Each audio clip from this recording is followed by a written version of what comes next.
Antes de adentrarnos en la vida de San Alberto Magno, vale la pena detenernos en silencio, como quien entra en una biblioteca antigua donde miles de voces dormidas esperan ser escuchadas.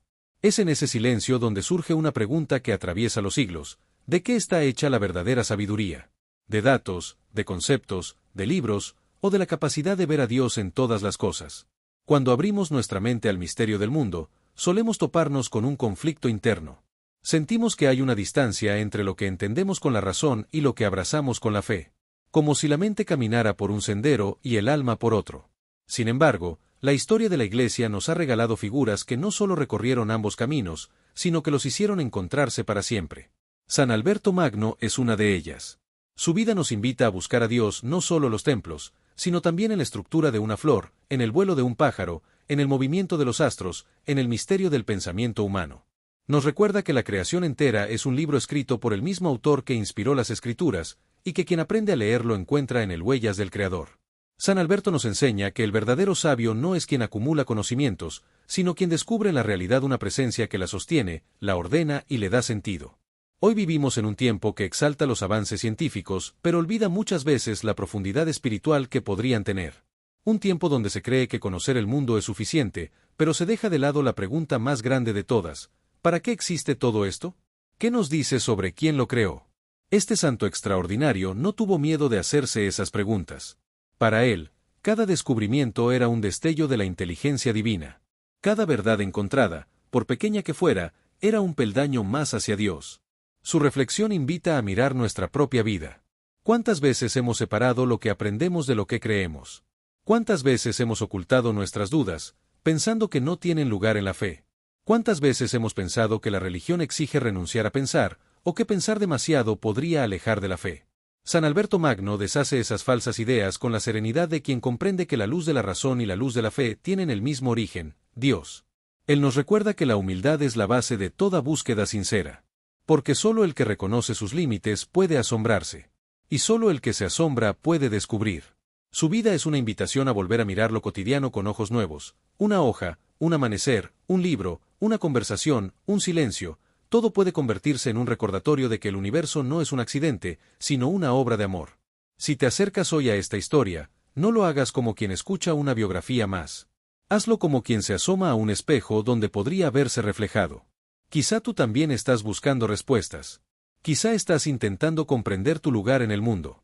O tal vez te preguntas cómo unir lo que sabes con lo que crees. Permite que esta vida ilumine la tuya. Permite que la sabiduría de San Alberto Magno despierte en ti el deseo de conocer más, pero también de amar más.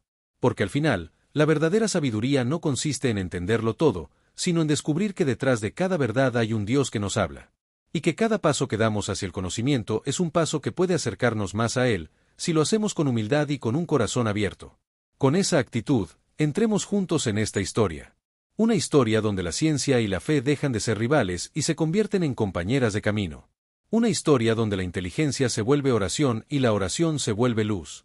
Una historia donde el creador del universo se revela tanto en un laboratorio como en la quietud de un monasterio.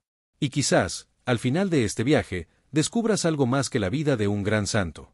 Quizás descubras un llamado a buscar la verdad con todo tu ser, sabiendo que quien la busca sinceramente, siempre termina encontrando a Dios. Si en la reflexión anterior nos preguntábamos qué significa buscar la verdad, ahora la historia nos coloca frente a un hombre que convirtió esa pregunta en su forma de vivir. Pero antes de presentarlo, vale la pena detenernos un momento y preguntarnos algo más: ¿qué hace grande a un ser humano? ¿La fama? ¿El poder? ¿La acumulación de conocimientos? ¿O será, quizás, la humildad para reconocer que incluso lo que creemos saber es apenas una brizna frente al misterio infinito que nos envuelve? Imagina por un instante caminar por una ciudad medieval. Las calles estrechas, el murmullo de estudiantes que discuten filosofía, el eco lejano de los conventos donde resuena el canto de los monjes. En ese escenario, un maestro sobresale no por la voz fuerte, sino por la serenidad con que escucha, por la paciencia con que explica, por la claridad de una mente que ilumina sin pretender brillar. Ese maestro es Alberto. Pero, ¿qué tiene de especial? ¿Cómo puede alguien unir en sí mismo dos mundos que tantos han querido separar? ¿Cómo es posible que un hombre contemple a Dios con la misma intensidad con la que observa una planta o un mineral? Tal vez la respuesta no esté en lo que sabía, sino en cómo miraba. Porque Alberto no estudiaba para dominar el mundo, sino para comprenderlo, no observaba para controlar, sino para admirar, no razonaba para tener razón, sino para acercarse a la verdad. Y cuando uno se acerca a la verdad transforma. Dicen que quienes lo conocieron quedaban sorprendidos por su equilibrio interior. Su inteligencia era tan vasta que podría haberlo llenado de orgullo, y sin embargo vivía como quien se sabe pequeño ante la inmensidad de Dios. Podía hablar de ética durante horas, pero también detenerse a estudiar el comportamiento de un insecto. Podía explicar los escritos de Aristóteles con una profundidad extraordinaria, pero igualmente arrodillarse en silencio ante el Santísimo, como un niño que mira el rostro de su padre. Pero surge otra pregunta: ¿qué movía a Alberto? ¿El deseo de saberlo todo? ¿La curiosidad pura? ¿O algo más profundo? Quizá él comprendió algo que muchos no ven, que el universo entero es una conversación continua entre Dios y el hombre. Y Alberto, con toda su vida, quiso aprender esa lengua divina. Y así, sin buscar protagonismo, sin querer ocupar un lugar especial, terminó siendo maestro de maestros. Porque detrás de su sabiduría estaba un alma dócil, abierta a la gracia. Y detrás de sus enseñanzas había una intuición casi profética, que la Iglesia necesitaba reconciliar la razón con la fe, no enfrentarlas. Por eso, antes de avanzar más, conviene hacernos una última pregunta: ¿qué significa ser grande? Si lo preguntamos al mundo, dirá que grande es quien es más fuerte, más visible, más influyente. Pero si lo preguntamos a la historia de los santos, la respuesta es distinta: grande es quien sirve. Grande es quien ilumina sin deslumbrar. Grande es quien guía sin imponerse. Grande es quien enseña a otros no a repetir, sino a pensar, a contemplar, a elevar el alma. San Alberto Magno no fue grande por acumulación, sino por transparencia.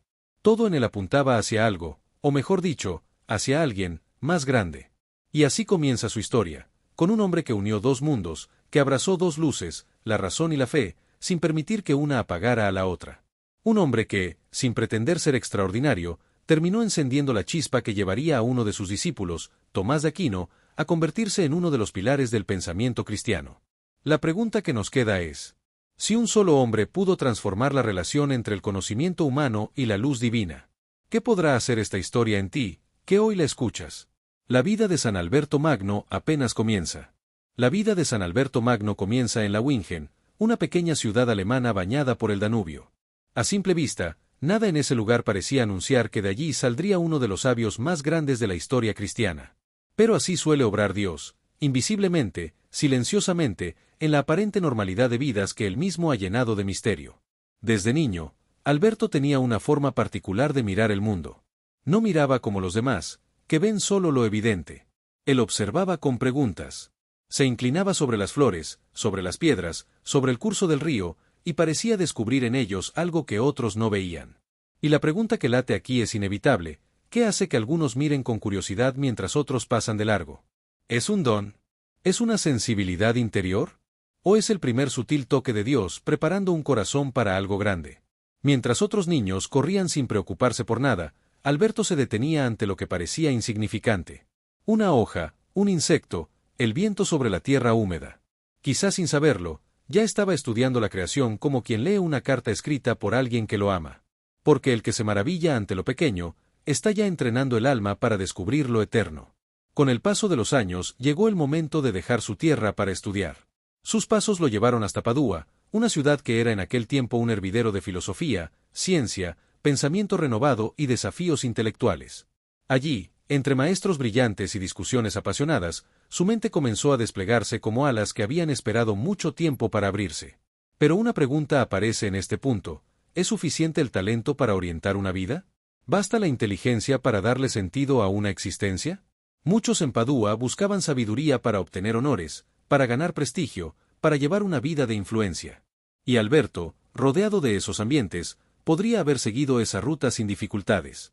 Pero en su interior había una inquietud distinta, más honda, casi imperceptible, pero constante.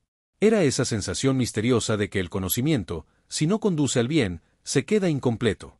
De alguna manera, la pregunta central de su alma era esta: ¿para qué existe el saber, si no es para acercarnos más a la verdad?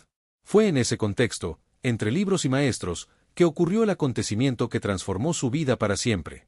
Una noche, después de largas horas de estudio, sintió el peso de una pregunta que no había considerado antes: ¿a quién busco realmente? La inteligencia puede llenar la mente, pero hay un vacío en el corazón que solo Dios puede tocar. Y fue en ese silencio interior donde la Virgen María se manifestó en un sueño luminoso, sereno, profundamente real. En ese sueño, ella le mostró el hábito blanco y negro de los dominicos, como si le dijera sin palabras: tu deseo de saber viene de Dios. Entrégalo. Conságralo. Ponlo al servicio de la verdad que no pasa. Al despertar, no dudó. Muchas vocaciones tambalean, pero la suya fue clara como una luz que se enciende en medio de la noche. Y aquí surge una reflexión necesaria. ¿Cuántas veces Dios nos habla así, suavemente, sin estridencias, y no lo escuchamos porque estamos demasiado ocupados justificándonos, razonando, llenándonos de ruido? Alberto escuchó. Y escucharlo cambió todo. Cuando expresó su deseo de entrar a la orden de predicadores, muchos se sorprendieron. ¿Por qué alguien con una inteligencia tan privilegiada iba a ocultarse en una vida religiosa? ¿Por qué renunciar a los honores académicos y a una carrera brillante? Pero es que Alberto ya había entendido algo que pocos comprenden: la verdadera grandeza no consiste en brillar más, sino en reflejar mejor la luz de Dios. Sin embargo, su camino no fue fácil al inicio.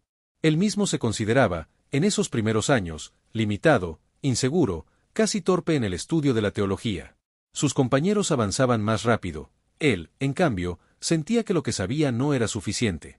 Pero esta aparente dificultad escondía una enseñanza divina: la humildad iba a ser su cimiento. Porque Dios construye alto donde encuentra suelo más bajo. Con el paso del tiempo, sus capacidades florecieron como un árbol que, después de un invierno largo, brota con fuerza inesperada. Sus superiores lo enviaron a enseñar en diferentes ciudades y conventos, y allí comenzó a brillar su genio. Pero lo extraordinario no era lo que sabía, sino cómo lo enseñaba. Su estilo era distinto: no pretendía imponer ideas, sino invitarlos a pensar. No formaba repetidores, formaba buscadores de la verdad. Y es aquí donde la continuidad con nuestra reflexión inicial se hace evidente. Todo en Alberto, desde su infancia hasta su juventud, mostraba un alma unificada. La razón y la fe, la reflexión y la contemplación, la ciencia y la oración, nunca fueron enemigos en él, porque entendía que toda verdad, la que se encuentra en un libro o en la creación, viene del mismo Dios. Finalmente, un día, cuando tomó oficialmente el rol de maestro, comprendió algo que marcaría toda su vida: que lo que enseñara no sería solo fruto de su inteligencia, sino de la gracia divina actuando en él. Aceptó su misión con la serenidad de quien sabe que su vida ya no es suya, sino de aquel que lo llamó. Así comenzó el camino del santo, del sabio, del maestro universal. Y quizá aquí, frente a su historia, debemos preguntarnos: ¿cuál es el llamado que Dios nos hace a nosotros? ¿Desde cuándo nos habla sin que lo notemos? ¿Y cuántas veces hemos sentido el impulso de entregarle nuestros dones, pero el miedo o el orgullo nos detuvieron? La historia de San Alberto Magno nos recuerda que la vocación no es una idea abstracta, ni un privilegio selecto. Es una invitación que Dios hace a cada alma para que viva en plenitud, si estamos dispuestos a escuchar. A medida que Alberto Magno avanzaba en su camino de maestro, teólogo y buscador incansable de la verdad, su vida comenzó a trazar un sendero singular donde la luz del conocimiento y las sombras del conflicto avanzaban juntas. Y es que toda inteligencia verdaderamente despierta se enfrenta tarde o temprano a una pregunta inevitable: ¿qué hacer cuando la verdad parece dividir a los hombres, en vez de unirlos? Los primeros grandes desafíos que enfrentó Alberto no surgieron de enemigos externos, sino de la tensión misma de su época. El pensamiento aristotélico, recién llegado a Europa en traducciones latinas, estaba revolucionando el mundo intelectual como un fuego que nadie sabía controlar. Muchos temían que esas ideas paganas pusieran en riesgo la pureza de la fe cristiana. Otros, fascinados, las recibían sin discernimiento. Y en medio de ambos extremos, Alberto se mantenía firme como un puente, el puente que intentaba unir lo natural y lo sobrenatural, lo humano y lo divino, la razón y la fe. ¿Pero qué es ser un puente? Ser puente implica ser pisado por ambos lados. Implica cargar tensiones, incomprensiones, sospechas. Implica ser criticado justo por estar en el centro, por intentar armonizar lo que otros prefieren enfrentar. Y eso fue exactamente lo que vivió Alberto. Muchos lo acusaron de enturbiar la fe. Decían que se arriesgaba demasiado al estudiar filosofía natural, que su curiosidad era peligrosa, que se perdía en preguntas humanas cuando debía concentrarse solo en las divinas. Pero Alberto conocía una verdad profunda: la fe no teme a la razón cuando la razón se busca con humildad. Su combate no era contra la tradición cristiana, sino contra el miedo. Y aquí surge una reflexión para nosotros: ¿cuántas veces el miedo a equivocarnos nos impide crecer? ¿Cuántas veces, en nombre de la seguridad, renunciamos a la verdad? Alberto entendió que Dios no se ofende por un corazón que busca sinceramente. Se ofende más bien cuando dejamos de buscar. Su dedicación a Aristóteles no fue, como algunos insinuaban, una rebeldía intelectual. Fue un acto de fe, la fe en que Dios no se contradice, en que toda verdad, provenga de donde provenga, conduce finalmente hacia Él. Por eso se dedicó a comentar cada línea, cada idea, cada concepto del filósofo griego. No para glorificarlo, sino para purificarlo. Para mostrar que la razón humana, cuando reconoce sus límites, es una escalera hacia lo alto. Pero su camino no solo estuvo marcado por conflictos intelectuales. También vivió momentos de honda lucha interior.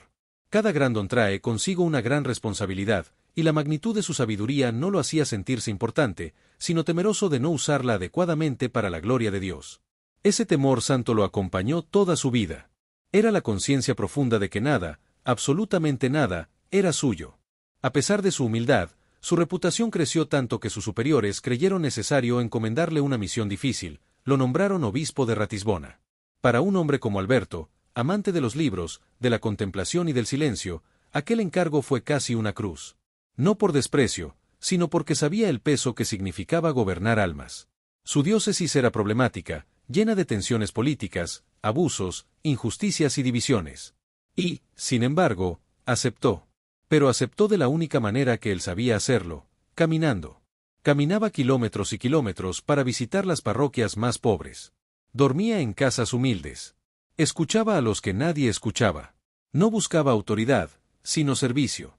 Era un obispo sin ostentación, sin escoltas, sin orgullo. Su sabiduría, lejos de aislarlo, lo hacía más cercano. No era un señor, era un pastor. Pero quizás la prueba más profunda no fue externa, sino interna. Porque en la vida de Alberto hubo un milagro discreto, silencioso, que marcó todo su destino. De joven, incapaz de retener lo que estudiaba, había implorado a la Virgen María que le concediera memoria para comprender la voluntad de Dios a través de la ciencia. Y Dios se la concedió en abundancia, de un modo tan claro que muchos lo consideraron milagroso. Su memoria llegó a ser tan prodigiosa que jamás olvidaba nada de lo que leía o estudiaba. Cada libro era para él como un paisaje grabado para siempre en el alma. Y, sin embargo, Dios, en su pedagogía misteriosa, le pidió al final de su vida devolver ese don. Ya anciano, mientras seguía enseñando en Colonia, pronunció una de las lecciones más brillantes de su vida. Sus discípulos se sorprendían porque era como si toda la sabiduría adquirida en décadas se hubiera hecho presente en una sola exposición. Y entonces lo comprendió, aquella luz extraordinaria era una Dios. Poco después, su memoria comenzó a desvanecerse. Aquel prodigio que lo acompañó toda la vida se retiraba lentamente. Pero lejos de desesperarse, Alberto recibió esta prueba con la humildad de un santo. Decía, lo que Dios da, Dios lo retira para mayor bien. Y así, la mente más brillante de su tiempo aceptó ser como un niño que ya no recuerda, confiado solo en Dios. Este acto silencioso, una renuncia involuntaria a su mayor don, fue su verdadero martirio. No el de la sangre, sino el martirio del desprendimiento. El martirio de permitir que Dios sea Dios. Y ese es uno de los martirios más difíciles. Sin embargo, quizás su mayor legado no fue su valentía intelectual, ni su entrega pastoral, ni su prodigiosa memoria. Fue su capacidad de ver en otros lo que nadie veía. Cuando conoció a Tomás de Aquino, un joven silencioso al que muchos ridiculizaban llamándolo buey mudo, Alberto dijo ante todos una profecía que aún hoy estremece. Ustedes lo llaman mudo, pero él con su doctrina hará resonar el mundo entero. Y así fue. El maestro, grande en sabiduría, se hizo aún más grande al reconocer en su discípulo un gigante. Porque el verdadero sabio no teme ser superado, lo desea. Aquí surge la pregunta esencial de esta parte. ¿Qué define realmente la grandeza? ¿El brillo propio? ¿O la capacidad de encender el brillo en otros? La vida de San Alberto Magno nos muestra que la grandeza no consiste en acumular dones, sino en entregarlos. No consiste en tener razón, sino en amar la verdad. Y no consiste en saber mucho, sino en permitir que ese saber conduzca a Dios. Su vida fue un combate, un servicio, un milagro y una entrega. Un camino donde cada conflicto se transformó en sabiduría, cada dolor en humildad, cada luz en adoración. Así avanzamos hacia su legado. Hacia lo que dejó grabado en la historia. Hacia lo que todavía puede transformar nuestra vida hoy.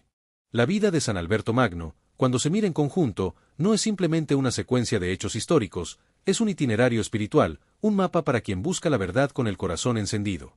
Su legado se expande mucho más allá de sus libros, de sus descubrimientos científicos, de su brillantez como maestro o de su labor pastoral. Su legado se encuentra en algo más íntimo, casi invisible, en la forma en que unió la inteligencia con la humildad, la razón con la fe, el saber con el amor. Y aquí surge una pregunta que atraviesa toda su vida. ¿Qué deja al mundo un ser humano cuando su tiempo se agota? Los tesoros se desvanecen. Los cargos se olvidan. Las obras materiales se deterioran. Hasta las palabras pueden perderse con el tiempo. Entonces, ¿qué permanece? Al observar la vida de Alberto, parece claro, permanece el espíritu con el que vivimos, la luz con la que pensamos, la verdad con la que orientamos a otros. El mundo conoció a Alberto por su ciencia, por su erudición impresionante, por su capacidad de abarcar conocimientos que parecían inabarcables. Pero aquellos que lo trataron no recordaban solo un sabio, recordaban a un hombre bueno. A un hombre sencillo. A un hombre que se inclinaba a escuchar, que aceptaba sus errores, que veía la grandeza de Dios en las cosas más pequeñas. Porque en el fondo de su alma había algo que definió todo su camino, la convicción de que la verdad no es una idea, sino un encuentro con Dios mismo. En una época que temía la libertad de pensar, él enseñó a la Iglesia a no temer.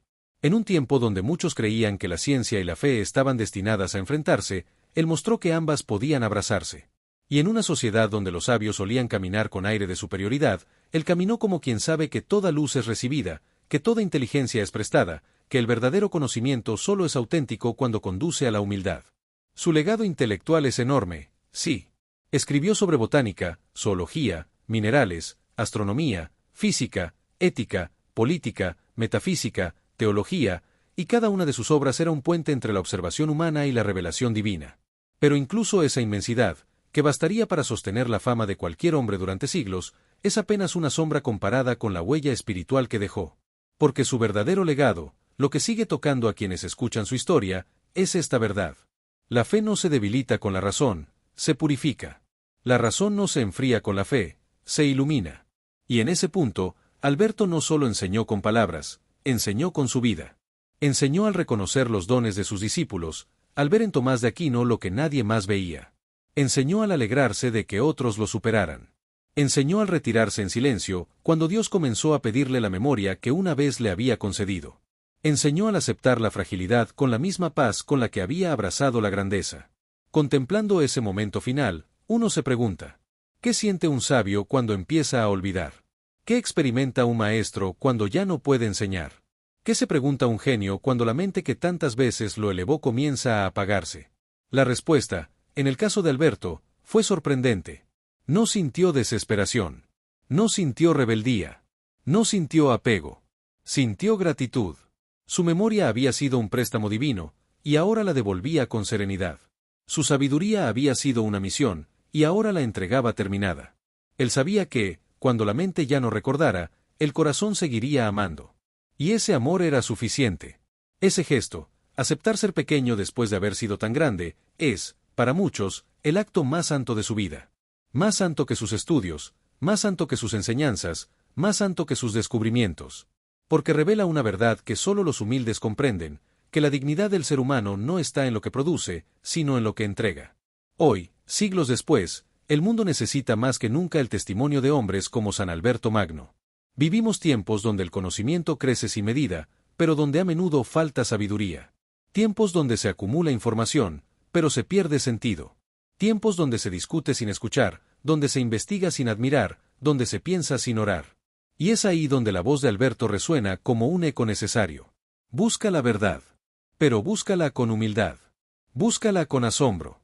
Búscala con un corazón que se deja guiar. Porque quien busca la verdad sinceramente, inevitablemente se encuentra con Dios.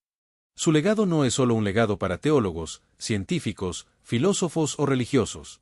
Es un legado para todos los que buscan, para todos los que preguntan, para todos los que dudan, para todos los que quieren comprender la vida más allá de sus apariencias. El mundo necesita sabios que sepan arrodillarse, y creyentes que sepan pensar. San Alberto Magno encarnó esa síntesis como pocos. Y por eso, al mirar su historia, no solo vemos el pasado, vemos un camino para el futuro. Un camino donde cada descubrimiento es una forma de oración, donde cada estudio es un acto de amor, donde cada verdad es una chispa de la luz divina. Y así, su vida termina, pero su mensaje permanece. Que la inteligencia no te aleje de Dios, sino que te revele su rostro. Que la fe no te cierre los ojos, sino que te abra el alma. Que la verdad sea siempre tu norte, porque la verdad es Dios mismo llamando. Ese es el legado del Doctor Universal. Ese es el mensaje final del Santo que reconcilió la mente con el Espíritu. Ese es el puente que dejó para nosotros. Un puente firme, humilde, luminoso. Un puente que todavía hoy nos invita a cruzarlo. Si la vida de San Alberto Magno te ha tocado de alguna manera, si te ha despertado preguntas, si te ha movido a mirar el mundo con una nueva luz, te invito a seguir caminando con nosotros. En este canal buscamos eso mismo, historias que iluminen, vidas que inspiren, santos que nos enseñan que aún hoy es posible vivir con verdad, con fe y con humildad. Tu apoyo permite que sigamos compartiendo estas historias que tanto bien hacen al alma. Te invito a suscribirte, a darle like al video y a unirte como miembro de nuestra comunidad. Cada gesto tuyo nos ayuda a llevar la voz de los santos a más personas, a más corazones, a más familias que necesitan esperanza. Acompáñanos en este camino. Cada semana seguimos construyendo juntos un espacio donde la fe se hace historia, donde la historia se hace vida y donde la vida se vuelve encuentro con Dios. Tu presencia aquí hace